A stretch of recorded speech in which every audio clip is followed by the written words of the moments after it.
Hello friends, today we will discuss about the humoral immunity. Okay, it is also known as B cell immunity. So in the previous video we have discussed about the cell mediated immunity. So in the subject physiology, it can be either 5 marks or a 10 marks question in the theory examination.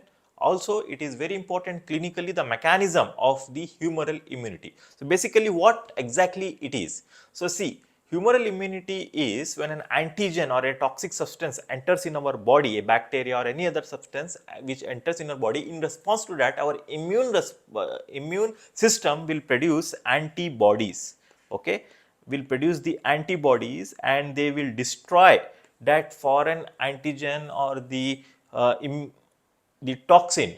That mechanism is simply known as humoral immunity. That is the destruction of the foreign antigen or bacteria or a toxin substance by the production of the antibodies. That mechanism is known as humoral immunity. Hope what is humoral immunity, that's clear. Now mechanism of humoral immunity, that is very important. How exactly a human body, that is the immune system, will produce the antibodies. So what exactly is this immune system in our body? And it is basically what we are discussing is the adaptive immunity. What we are discussing is the adaptive immunity or the acquired immunity. As you know, the immunity is basically classified into innate, that is by birth, and adaptive. Adaptive means in response to certain thing, that is acquired.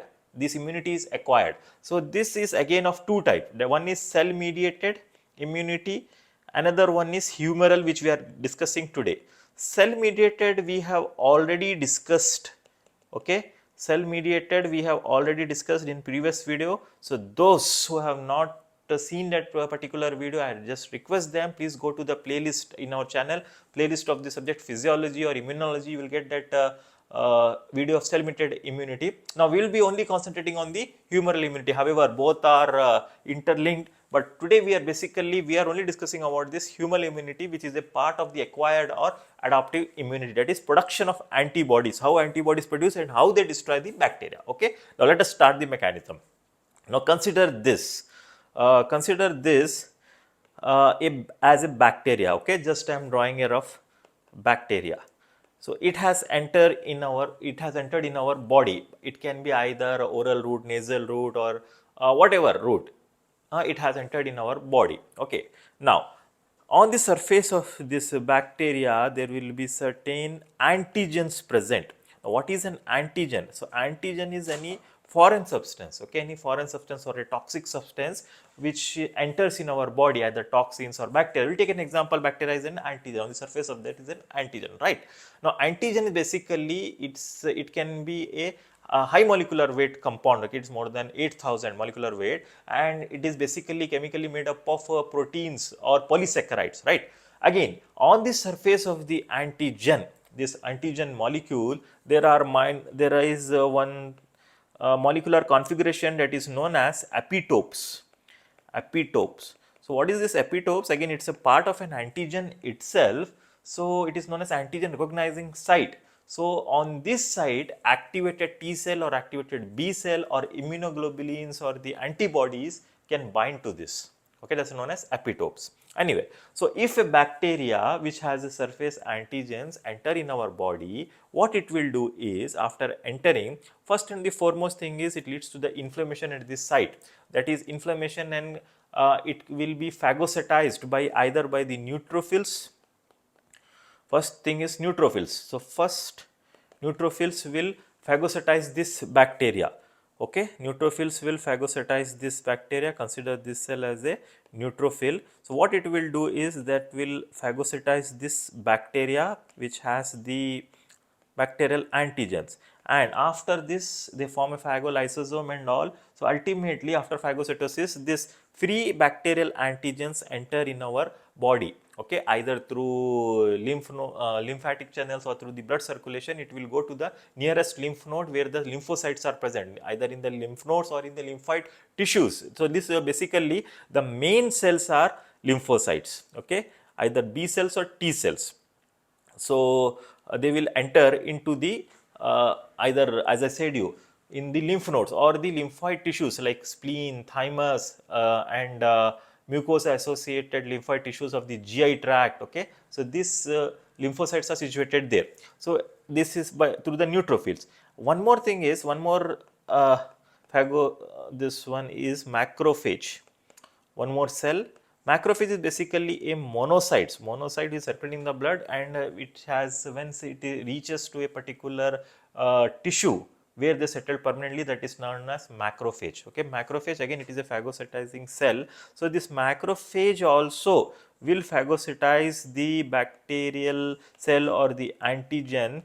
Okay, they will undergo phagocytosis, but this macrophage, what they will do is they will produce one chemical or one protein, okay, from the, and it is coded by the chromosome number 6 here, short form of the chromosome number 6 through the nucleus of this macrophage, and that protein which is produced, it is known as MHC molecule, MHC2. Okay, the detail we have discussed in the cell mediated immunity, I won't repeat it, but however macrophage will produce this MSC molecule. This MSC molecule will come on the surface of this macrophage membrane, cell membrane, and they will bind this MSC2 molecules, now will bind this bacterial antigen,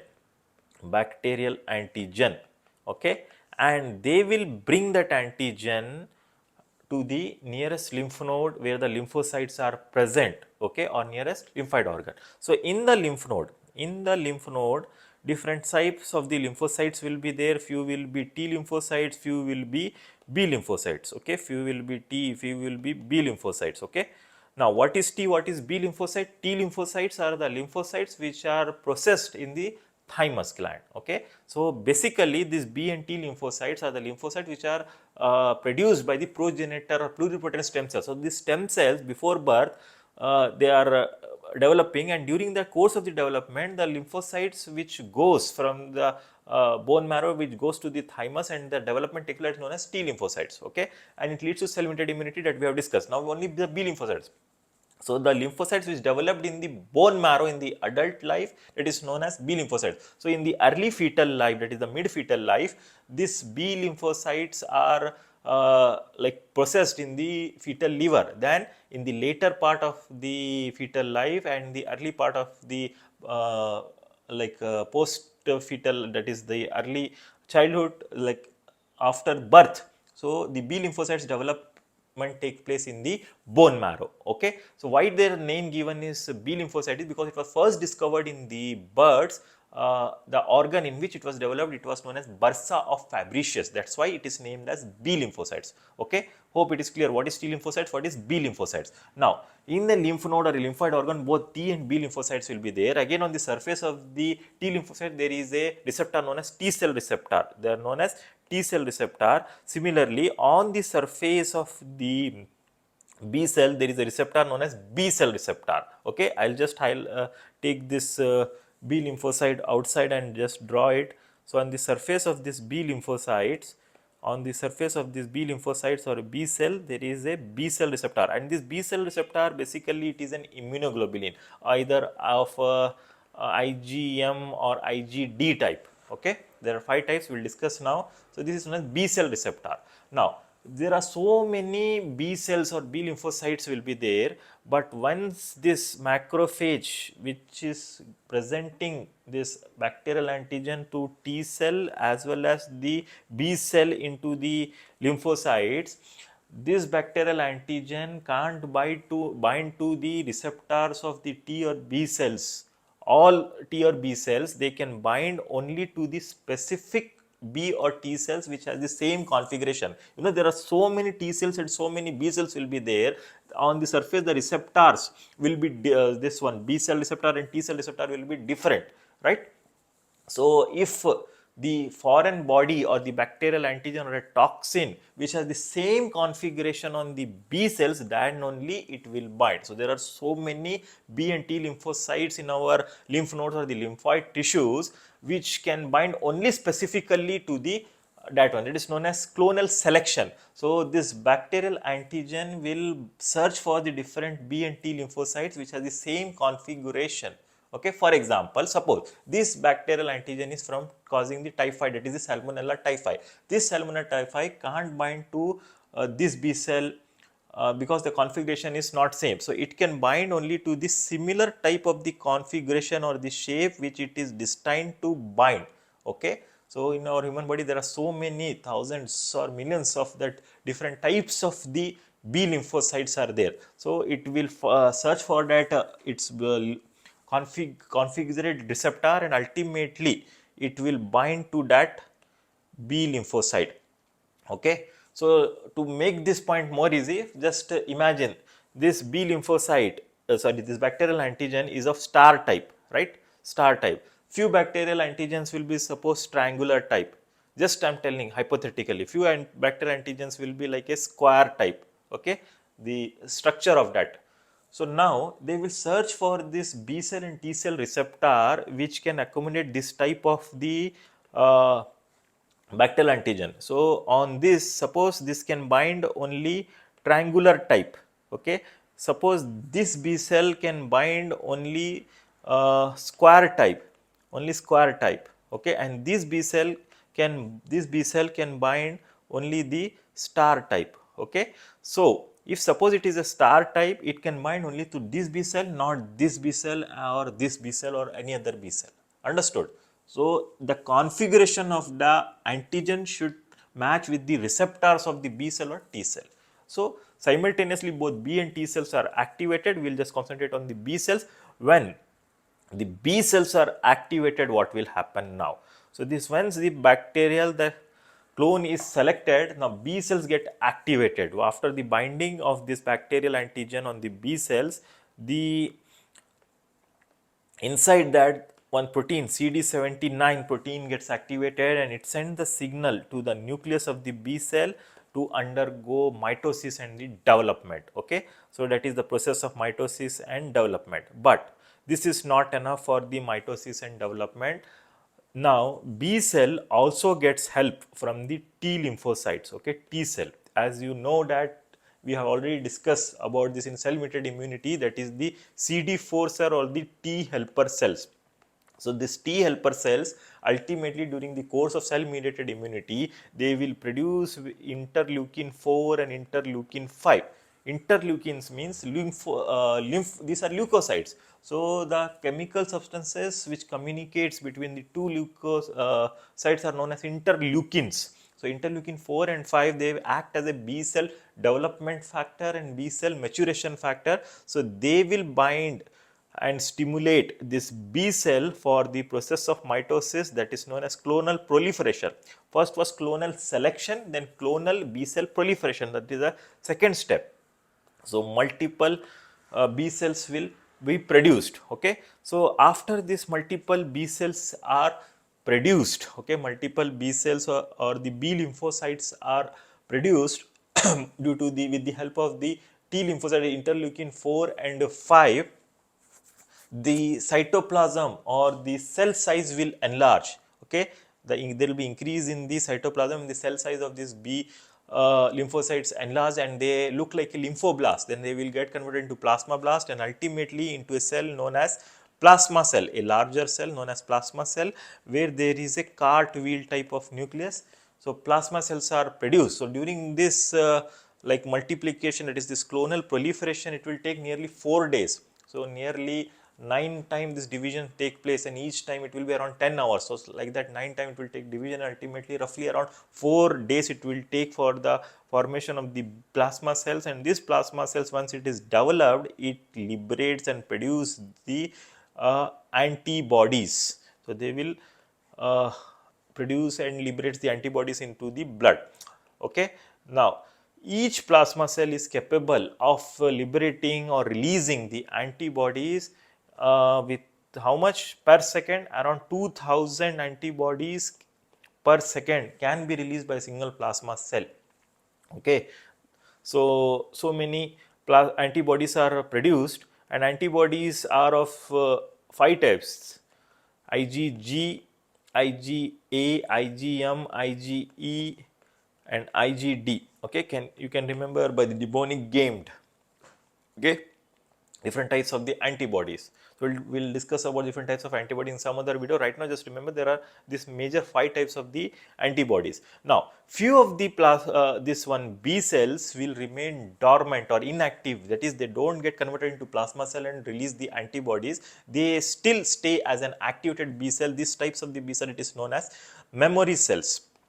So these memory cells is responsible for the secondary immune response. Okay, we have made one video on what is primary and what is secondary immune response. Please go through that video. Okay, now come back to this, the significance. That is, ultimately after the B cell activation, it undergoes transformed plasma cells or memory B cells. Okay, memory B cells. Now these plasma cells which are releasing the antibodies with a so much of higher rate, these antibodies will which is released into the blood circulation or the lymphoid circulation, ultimately these antibodies goes to this site where there are bacterial antigens are present. That is, the initially which this bacteria entered in our body, it will go to this site. For example, if it is entering through this nasopharynx, okay, if then it will go to that particular site where this antigen is there, and it will recognize that antigen and bind it and try to kill the bacteria. Now what are the mechanism how these antibodies can kill the bacteria? So the mechanisms are, one is by precipitation. So how does it do is, it will this antibodies, so this red color thing is the antibodies. Okay, I'll just draw in red color thing. So this one is antibodies and this is antigen. Okay, so they will bind it and they will precipitate it. So the soluble antigen becomes insoluble precipitate. Okay, and will it will be like destroyed by precipitation process. Then second one is by agglutination. So even by agglutination process also the antibodies will react to the antigens. So for example, in the blood grouping system you might have seen the clumping, that is the agglutination. These are RBCs. So on the surface of the RBCs there are various antigens are present, right?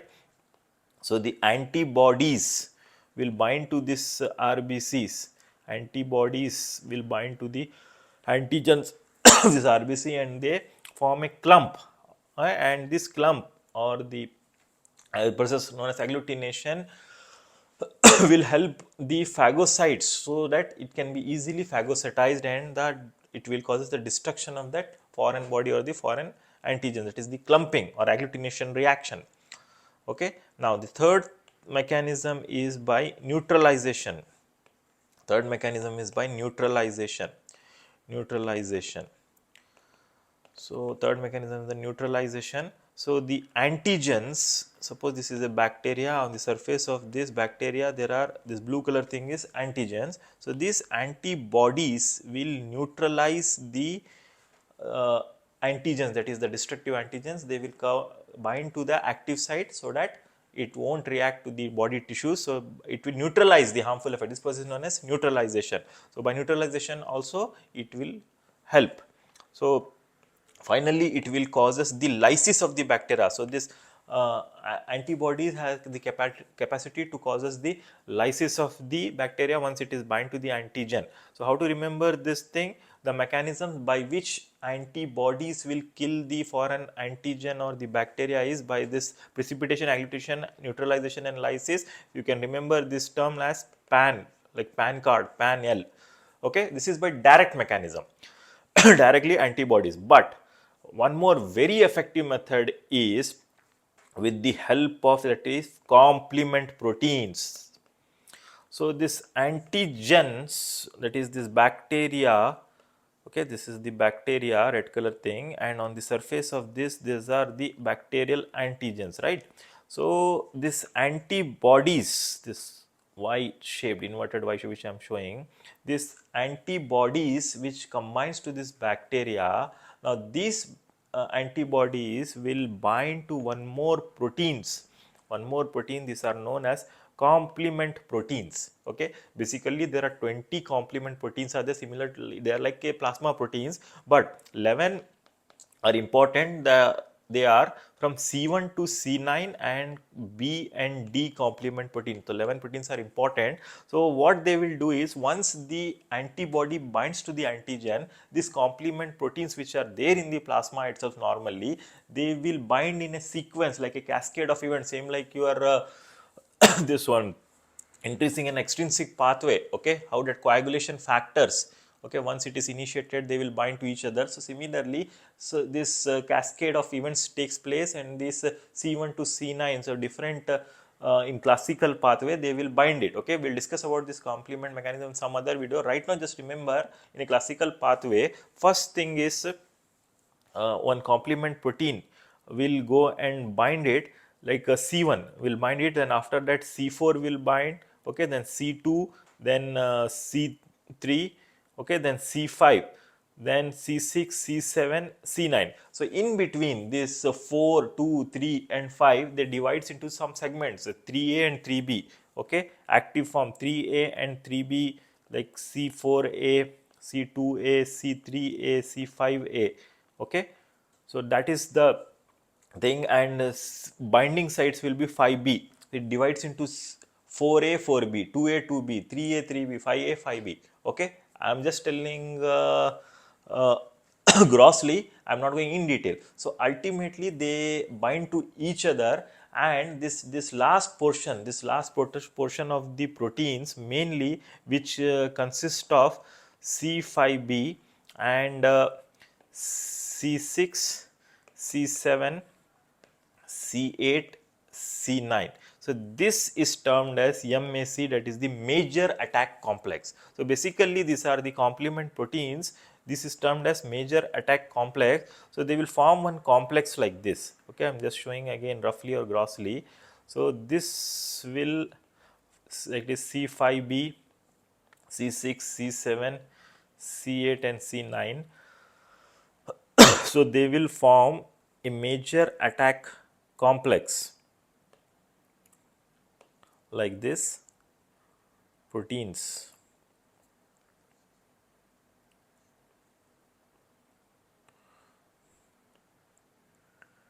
Okay, so this is C5B, C6, C7, C8 and C9. They form a protein structure. So this major attack proteins or complex, they will bind and attaches the bacterial wall. I'll show you. Suppose this is a bacteria.